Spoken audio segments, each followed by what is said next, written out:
So recently I was listening to Mr. Billy Squire and one of his profaned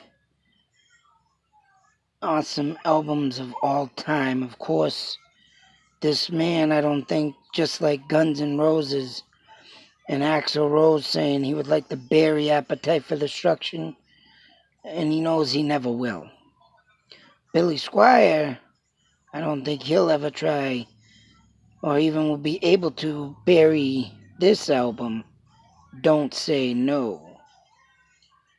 The drums, the guitar, the rock is just unique, like any other album made by, a lone star coming out of the woodwork. Of course, Billy Squires emerged from Boston, Massachusetts, along with a lot of other great bands like Aerosmith, Boston, Self-Titled, the J. Giles Band, and so forth. I mean, believe me, after this album, there was a few other ones, couple that I digged. But I mean, yeah, in the end, I would say his last album wasn't just cutting the cheese with getting down what he did in these first two albums. I am a huge fan also of Emotions in Motion. But this one here, stands the test of time. And sometimes, bands can't get out of that slump after making a huge, huge hit. And this was one of them.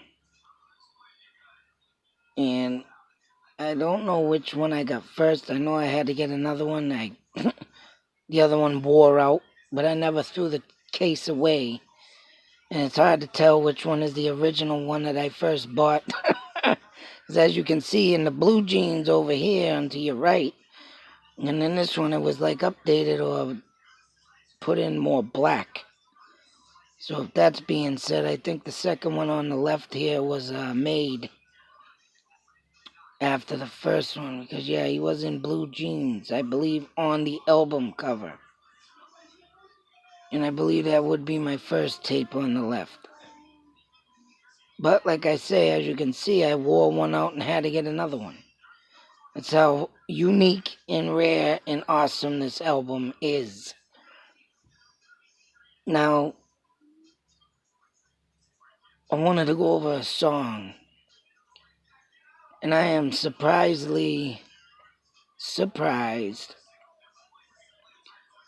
and hopefully nothing happens after this video, but somewhere down the line, I'm sure something stupid will come out of it. Just like with the song Night Prowler by AC/DC.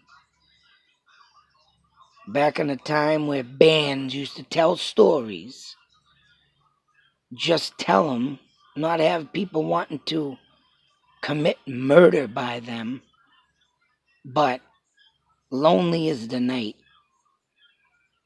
is, I used to listen to them lyrics all the time, but when I went to put it in a different perspective, the last time I listened to this song, which was probably a couple weeks ago, but in between, a few months I've been listening to it on the radio, come on, and I listened to the lyrics more, and I kind of hope someone idiot doesn't take them the wrong way. But like I said, you will never know. Hands going numb, gotta set them down. You never know what will come out of it. But lonely is the night when your demons come alive. And that just if you put the song on and listen to it, of course it sounds like he's singing about a killer. Because,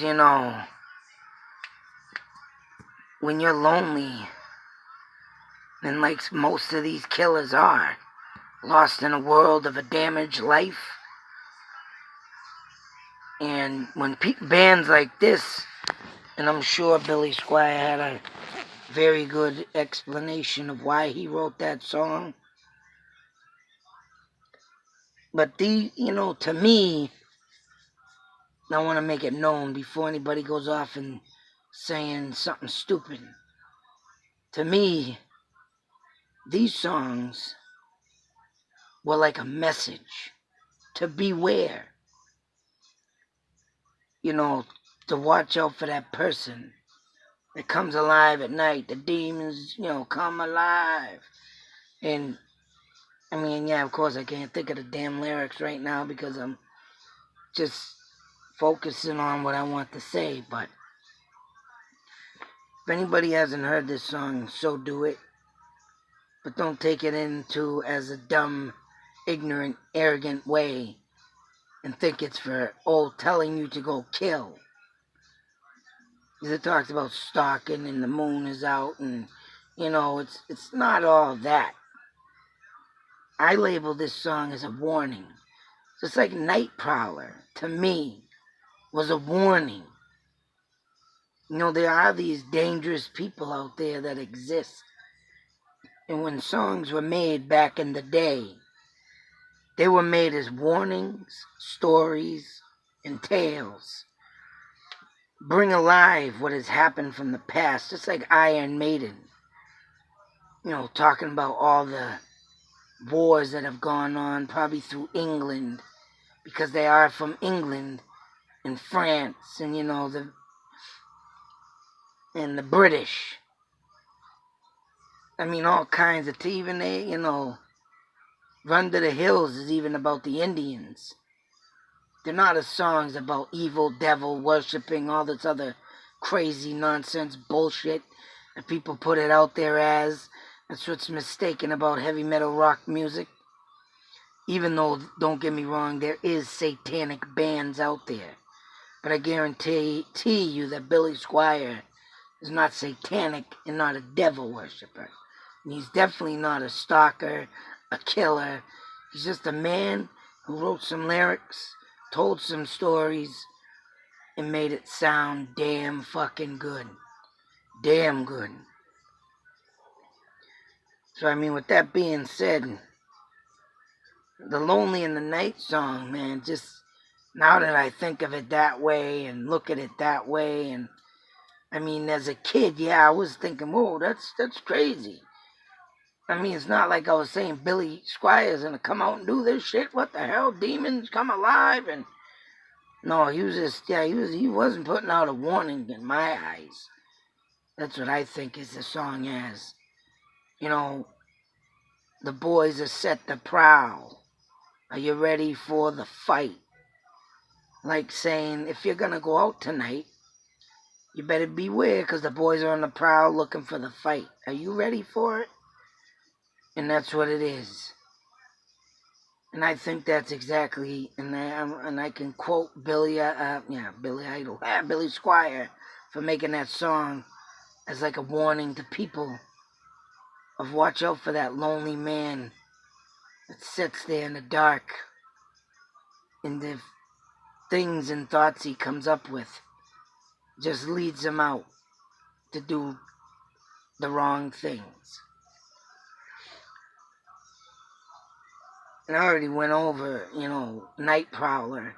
It was kind of, to me, a warning song, but they have their own story of it. I did mention it if you wanted to check that out, of what they claimed the lyrics were for. Innocentness. That's all it was. But I just had to bring this out and maybe put out a warning to some dumb idiot that if you do take this Lonely in the Night and make it tarnish the song, I'd like to give you a warning is right. You do that, I'm going to kick you in your ball sack and do whatever you do to someone because you think the song made you do it. And it didn't. It was your damn own thoughts taking the song and ruining it. But anyways, nobody's heard this album. I guarantee you buy it, you're gonna like it. Hell, I bought it twice. I could even have another tape floating around in my collection, because there were times when I used to find stuff and I'd keep extra tapes. Hell yeah. That's right. And I mean, this song, man, I mean, these songs stand the test of time. And I mean, you couldn't ask for a better album to rock out to. I wanted to put my own thoughts and theory on that song, Lonely as the Night. And hopefully someone dumb don't take them lyrics the wrong way. That's all this video's for. Because poor AC/DC is going to take their song, you know, and have this asshole piece of shit that used it for his murdering scapegoat to tarnish it. When songs like this come up now and I see them, I need to put my inspiring input into it. Because these are the songs that I grew up with, and I don't like shit of mine tarnished. It's sick how people use things when it's their own goddamn actions. Just like Judas Priest's Sin After Sin album. No, Stained Glass, excuse me. Better by You, Better Than Me, tarnished. Because two kids wanted to say there was subliminal messages in it. Suicide Solution. A song written, a story written for the death of Bon Scott of AC/DC. Once again, Ozzy Osbourne put it in a song for that fact that Bon took his own life, and he was thickeningly saddened by that. So he wrote it in his music. It's not to do what the lyrics tell you. It's to be aware of what could happen to you if you're not properly got. And this is how I learned my fucking ways of life. Through television, movies, and music. Yeah, that's right. My life was very limited on family values. So I had to turn to the next best source. Music was number one. Movies and television came next. And I learned a lot of things. And one main word, I learned morals. Second, Facts of Life, which is a TV show that I used to watch too. And learned. So take a lesson learned in life. Music are told stories that are there to help you and guide you from these people's feelings that they had written music for. What they have witnessed through their own eyes in their facts of life. They put it in the music, they give it to you. If you misuse it, you're an idiot. You're stupid, and you shouldn't be on this earth. You should learn good things and not make bad, and make the music I grew up on bad. Till that next video, be safe, take care, and always listen to good rock and roll. That's right. One last look at it. That's right. This is the good stuff. Buy it, listen, enjoy. Out.